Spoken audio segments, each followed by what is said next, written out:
javën e dytë të kategorisë së parë, mund 4-2 po Gradecis dhe shef vetëm duke kryesuar renditjen me pikë të plota bashkë me Kamzën, por Beradasi duhet të pranojë vendin e dytë fal golabarazhit më të dobët. Gjithsesi, ajo që ka rëndësi është fitoria dhe skuadra e Mëmushit regjistron të dytë radhazi.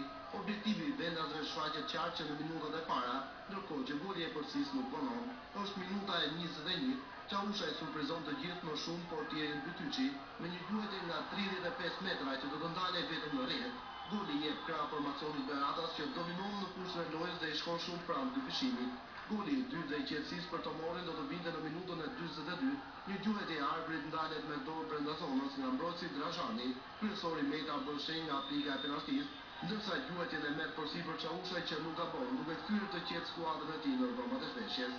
Fraksioni i dytë nis dhe një herë shpejt për vendasit që do të mbyllnin praktikisht sfidën në minutën e 49.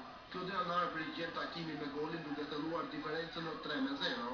Po gradesarët do të mbushonin shifrat në minutën e 63 me Jaj, që ndes një fije shpresë te skuadra e tij, por ëndra e miqve për të dalë me një rezultat pozitiv nga fusha e lojës do të zgjaste vetëm 7 minuta.